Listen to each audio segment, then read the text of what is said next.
Bismillahirrahmanirrahim. Assalamualaikum warahmatullahi wabarakatuh. Nama saya Yola Wida Yolanda. Saya di sini akan mempresentasikan penelitian yang telah saya lakukan. Penelitian ini berjudul Pengaruh Pola Konsumsi Berita di Media Sosial Instagram terhadap Literasi Media Generasi Z. Penelitian ini diajukan untuk tugas mata kuliah Metode Penelitian Kuantitatif. Baik, selanjutnya adalah data diri saya selaku peneliti. Nama lengkap saya Yola Wida Yolanda dengan NPM 04411942 dari kelas konsentrasi jurnalistik 1. Dosen pengampu mata kuliah metode penelitian kuantitatif adalah Ibu Imani Satriani MSI. Saya merupakan dari program studi Ilmu Komunikasi, Fakultas Ilmu Sosial dan Ilmu Budaya Universitas Pakuan, dan penelitian ini diselesaikan pada tahun 2022. Langsung saja kepada bab yang pertama, yaitu latar belakang. Teknologi yang semakin berkembang mengubah segala aspek dalam kehidupan manusia. Salah satunya adalah aspek penyampaian dan pencarian informasi serta berita. Perkembangan teknologi ini membuat teknologi komunikasi berevolusi menjadi new media atau yang biasa juga disebut sebagai media baru. Menurut Chun dan Kinan pada tahun 2006, media baru dalam fungsinya tidak sebagai media digital saja, akan tetapi mampu menyajikan konten atau informasi secara interaktif yang memberikan kebebasan dalam penyebaran informasi. Media sosial yang awalnya sebagai media untuk menggugah konten hiburan, kini telah bergeser fungsinya menjadi media yang juga memproduksi informasi dan komunikasi secara dekat kepada khalayak. Fungsi inilah yang akhirnya membuat media baru menjadi media yang banyak digunakan oleh masyarakat, bahkan saat ini segala aktivitas tidak dapat terlepas dari media baru ini. Demikian contoh dari media yang sangat mempresentasikan media baru adalah internet. Internet kemudian berkembang lalu melahirkan salah satunya media sosial seperti Friendster, MySpace, Facebook, hingga saat ini yang marak seperti Instagram, Twitter, TikTok, dan lain sebagainya. Media sosial yang dalam penggunaan awalnya sebagai media untuk menggugah konten hiburan, kini akhirnya telah bergeser fungsinya menjadi media yang juga memproduksi informasi dan berkomunikasi secara dekat mengenai apa saja yang ada di sekitar, mulai dari aktivitas sehari-hari, politik, ekonomi, budaya, sampai dengan peristiwa penting lainnya. Media sosial dinilai memiliki nilai penting bagi khalayak karena mampu memberikan berita berupa teks, gambar, atau video dalam menyampaikan fakta dan peristiwa. Namun, seperti yang diketahui bahwa memang media sosial memberikan informasi dengan mudah dan cepat karena jarak antar peristiwa yang menjadi berita disampaikan dalam waktu yang sangat singkat, bahkan nyaris tanpa jeda atau real time. Hal ini berbeda dengan media konvensional yang dalam proses produksi berita sebelum dipublikasikan kepada khalayak harus melalui tahap proses pencarian informasi dan fakta, serta penyuntingan sebelum dipublikasikan baik melalui media cetak maupun media elektronik. Hal inilah yang akhirnya membuat berita yang beredar di media konvensional memiliki jarak waktu atau waktu tunda antara saat terjadinya peristiwa dengan saat khalayak menerima informasi yang cukup panjang. Tentu hal ini berbeda dengan berita yang beredar di media sosial yang dalam penyebarannya tidak terdapat filter informasi, bahkan tidak memiliki hak cipta serta pertanggungjawaban sehingga berita yang beredar itu bersifat bebas. Adapun populasi yang digunakan dalam penelitian ini yaitu masyarakat generasi Z atau Gen Z. Nah, kategori generasi Z dalam penelitian ini diambil dari penelitian Gregorius dan Sumardianta, yaitu mereka yang lahir antara tahun 1995 hingga tahun 2010. Itu berarti Gen Z saat ini sedang berstatus sebagai pelajar, mahasiswa, atau pekerja dengan rentang usia 11 sampai dengan 26 tahun. Data lain mengapa populasi ini subjeknya adalah Gen Z, karena berdasarkan sensus Badan Pusat Statistik atau BPS pada tahun 2020, jumlah Gen Z ini mencapai 75,49 juta jiwa atau setara dengan 27,94%, yang juga merupakan dominasi dari populasi di Indonesia. Nah, Gen Z juga disebut sebagai generasi yang lahir, dibesarkan, dan mengandalkan teknologi dalam kehidupan dan bersosialisasi.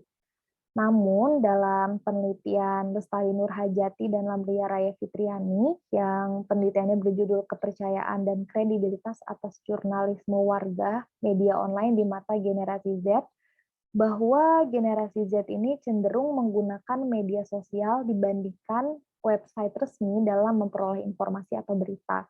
Selain itu, generasi Z cenderung abai atas sumber berita.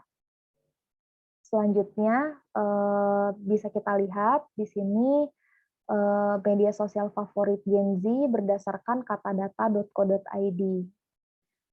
Bisa dilihat di atas bahwasannya gambar di atas menunjukkan pilihan media sosial yang menjadi favorit berdasarkan asal generasi ya. Dari gambar grafik tersebut dapat dilihat bahwa Instagram menjadi media sosial favorit dari generasi Z. Selanjutnya,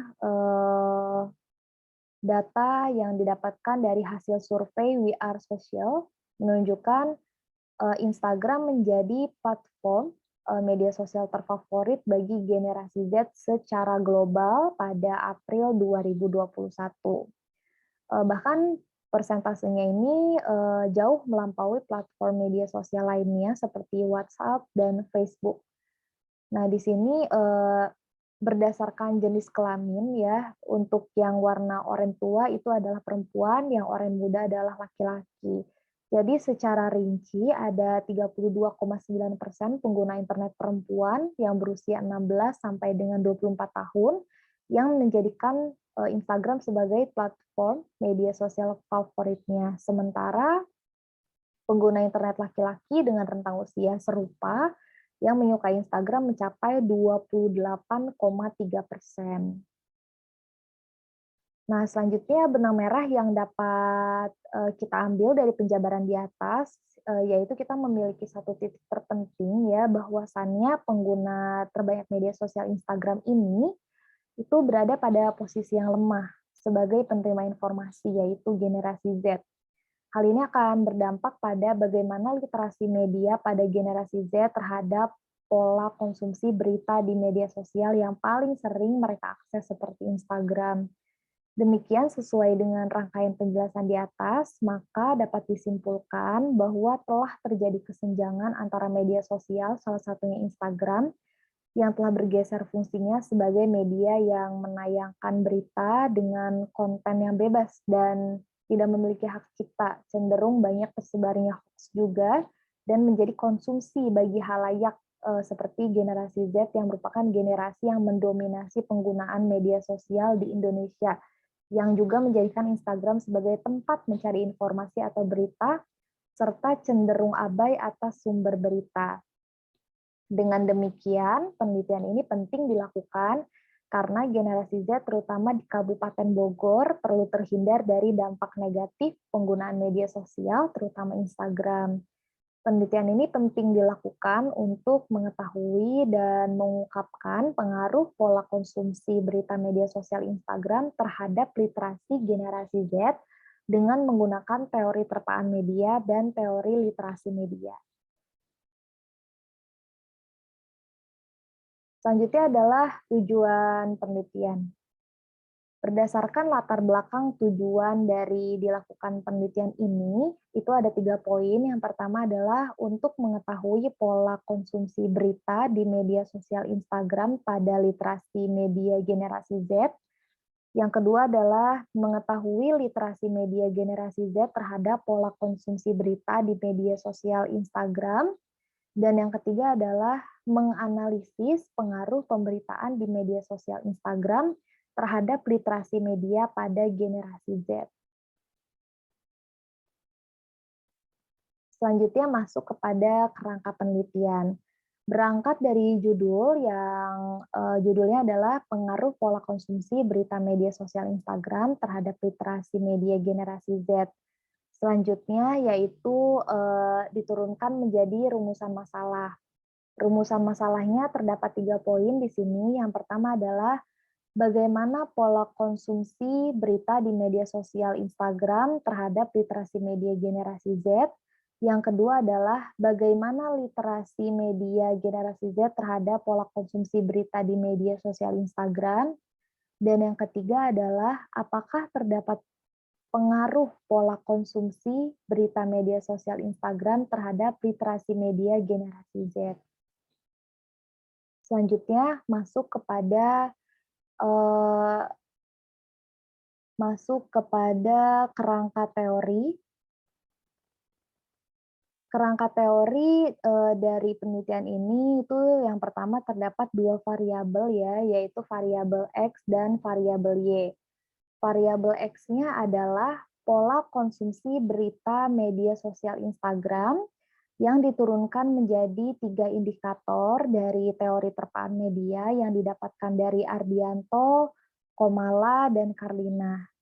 Di antaranya ada indikator yang pertama frekuensi, yang kedua ada atensi atau perhatian, dan yang ketiga ada durasi. Lalu variabel Y pada penelitian ini yaitu literasi media pada generasi Z, yang diturunkan menjadi 7 indikator. 7 indikator ini didapatkan dari teori literasi media yang didapatkan dari James Potter. 7 indikator ini yaitu analisis, evaluasi, kategorisasi, induksi, generalisasi, kombinasi, dan abstraksi. Selanjutnya masuk kepada hipotesis. Hipotesis yang digunakan dalam penelitian ini yaitu hipotesis kausalitas, di mana HO adalah pola konsumsi berita media sosial Instagram yang merupakan variabel X tidak berpengaruh terhadap literasi media generasi Z yang merupakan variabel Y. Selanjutnya adalah HA di sini yaitu pola konsumsi berita media sosial Instagram yang merupakan variabel X berpengaruh terhadap literasi media generasi Z yang merupakan variabel Y. Jadi HO adalah tidak berpengaruh dan HA-nya adalah berpengaruh. Hipotesis ini nantinya yang akan menuntun penelitian ini pada jawaban atau kesimpulan pada penelitian ini. Ya, selanjutnya adalah penelitian terdahulu yang digunakan sebagai referensi dan pembanding. Penelitian terdahulu yang menjadi referensi utama dalam penelitian ini itu ada 5. Yang pertama, penelitian dahulu yang disusun oleh Rebecca Purba eh, yang mengangkat judul literasi media pada mahasiswa. Lalu penelitian kedua yang dilakukan oleh Yunita Wulandari yang mengangkat judul sikap mahasiswa terhadap gerakan literasi media di perguruan tinggi. Perguruan tinggi yang dimaksud adalah perguruan tinggi mahasiswa broadcasting Universitas Mercubuana Jakarta, angkatan 2010. Penelitian ketiga ini dilakukan oleh Michael E. Hoffman yang mengangkat judul News Media Literacy and Social Media Message.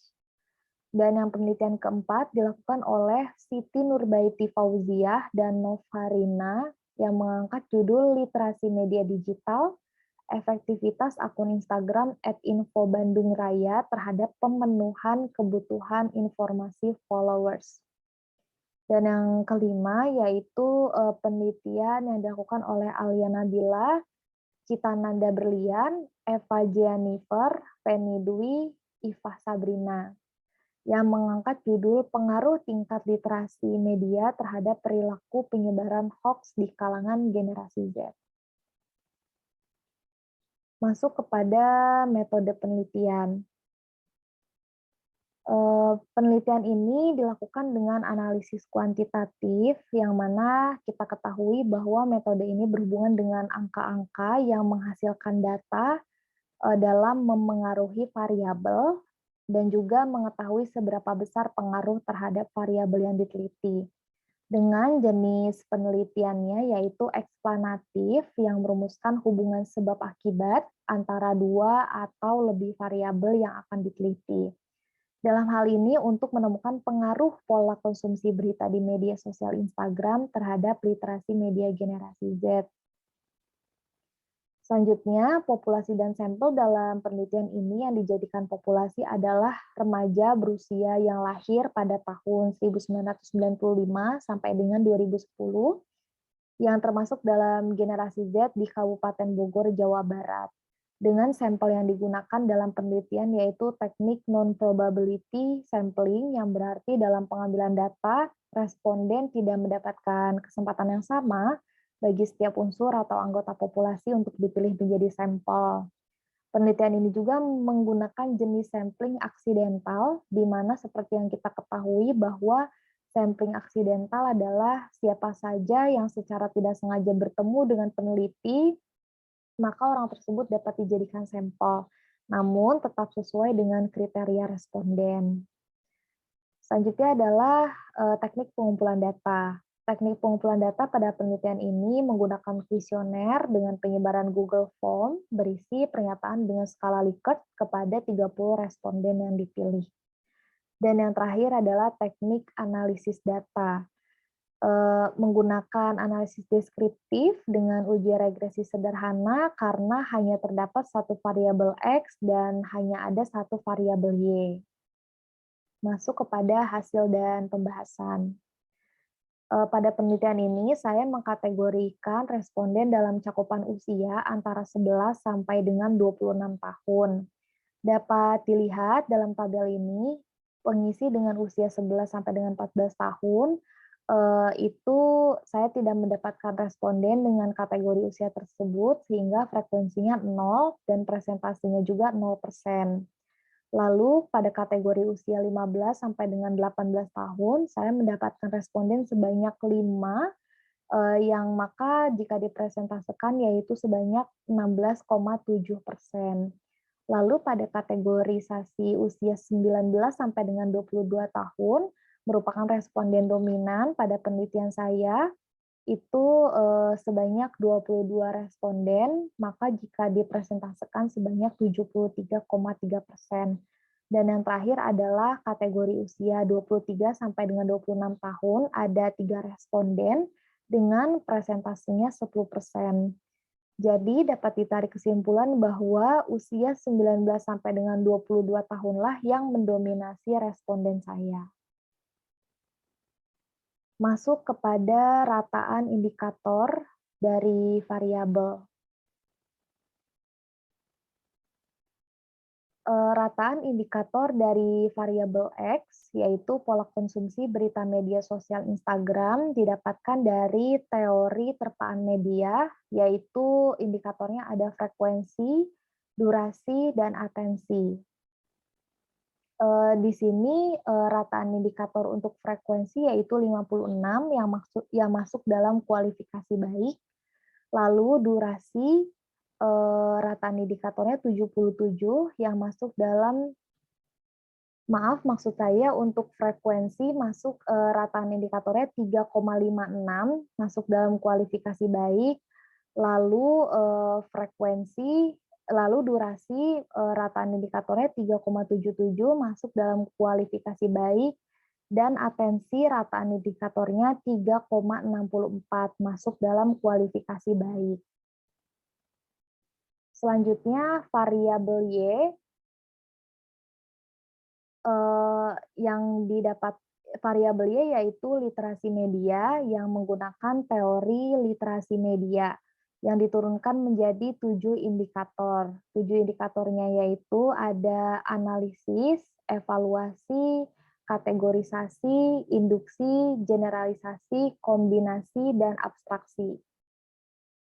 Untuk indikator analisis, Nilai rataan indikatornya 3,42 masuk dalam kualifikasi baik, evaluasi nilai rataan indikatornya 3,70 masuk dalam kualifikasi baik, kategorisasi 3,44 maksud saya masuk dalam kualifikasi baik, lalu induksi nilai rataan indikatornya 3,58 dengan kualifikasi baik, generalisasi masuk nilai rataan indikatornya 3,46 dengan kualifikasi baik, indikator kombinasi nilai rataan indikatornya 3,02 dengan kualifikasi baik, dan abstraksi nilai rataan indikatornya 3,46 dengan kualifikasi baik.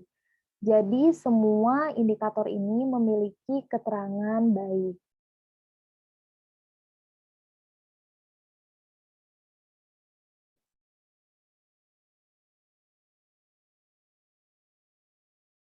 Langsung kepada hasil di mana pertama-tama saya menguji validitas dan reliabilitas dari penelitian saya pada variabel X dengan nilai alpha Cronbach-nya yaitu 0,846 dengan 11 item pernyataan.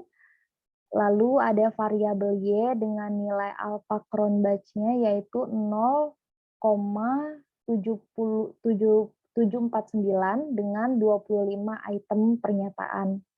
Kategori batasan alpha Cronbach menurut George and Mallory pada variabel X masuk ke dalam batasan bagus sekali atau excellent, dan variabel Y masuk ke dalam batasan bagus atau good. Lalu selanjutnya saya menguji uji asumsi autokorelasi.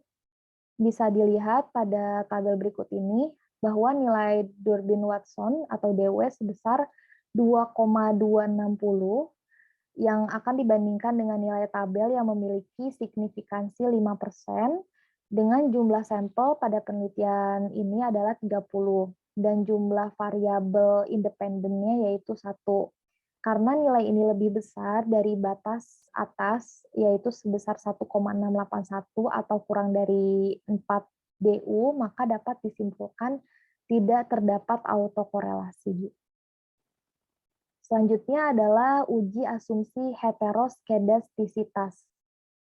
Bisa dilihat dari gambar berikut ini, dari grafik scatter plot di atas terlihat bahwa titik-titik menyebar secara acak dan tidak berurut ya, serta tersebar dengan baik di atas maupun di bawah angka 0 pada sumbu Y, maka bisa disimpulkan bahwa tidak terdapat gejala heteroskedastisitas. Jadi model pada penelitian ini memenuhi syarat untuk menjadi model yang baik karena merupakan model yang homoskedastisitas atau varians dari nilai residual pengamatan satu ke pengamatan yang lain tetap. Selanjutnya adalah uji asumsi normalitas, bisa dilihat pada grafik histogram maupun grafik normal plot of regression, standardized residual. Ya, dengan melihat tampilan dari grafik histogram maupun grafik normal plot of regression standards residual di atas dapat disimpulkan bahwa grafik histogram memberikan pola distribusi yang normal. Sedangkan pada grafik normal plot terlihat titik-titik menyebar di sekitar garis diagonal.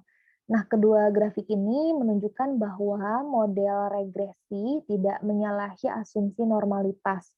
Jadi dapat disimpulkan bahwa model regresi pada penelitian ini memenuhi syarat untuk menjadi model regresi yang baik karena merupakan model regresi yang memiliki distribusi data normal atau mendekati normal.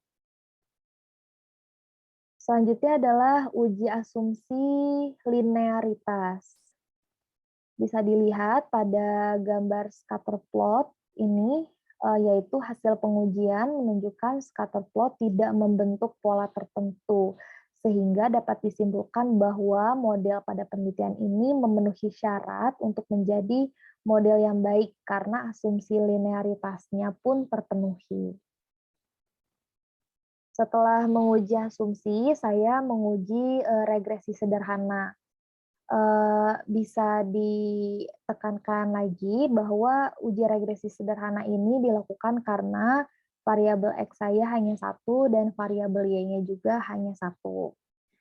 Nah, bisa dilihat pada tabel berikut ini, terlihat bahwa angka konstan atau konstan pada kolom unstandardized coefficient dalam penelitian saya adalah 40,180.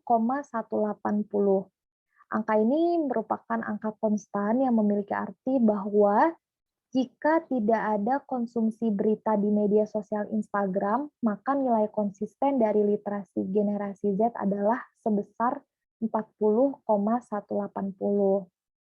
Maka di kolom uji regresi sederhana untuk menguji hipotesis dengan membandingkan nilai sigma dengan probabilitas 0,05, ini tabelnya masih sama, itu nilai signifikan pada penelitian saya adalah sebesar 0,000, yaitu lebih kecil daripada nilai probabilitas yang angkanya adalah 0,05, sehingga dapat disimpulkan bahwa HO ditolak dan HA diterima. Disimpulkan bahwa terdapat ada pengaruh pola konsumsi berita di media sosial Instagram yang merupakan variabel X terhadap literasi generasi Z yang merupakan variabel Y. Lalu melihat besar pengaruh variabel X terhadap Y. Bisa dilihat dari tabel kolom R² pada penelitian saya adalah sebesar 0,383. Nilai ini memiliki arti bahwa pengaruh konsumsi berita di media sosial Instagram terhadap literasi generasi Z adalah sebesar 38,3%. Sedangkan sisanya apabila dikurang dengan 100% yaitu 61,2% dipengaruhi oleh variabel lain yang tidak diteliti oleh penelitian saya. Lalu, kesimpulan dari penelitian ini dapat disimpulkan menjadi 3 poin. Di antaranya adalah terdapat pengaruh yang signifikan antara pola konsumsi berita media sosial Instagram terhadap literasi media generasi Z. Yang kedua, indikator yang kuat dari variabel X adalah indikator durasi, sedangkan indikator yang kuat dari variabel Y adalah indikator evaluasi. Lalu, output regresi diketahui bahwa variabel X mempengaruhi variabel Y sebesar 0,383.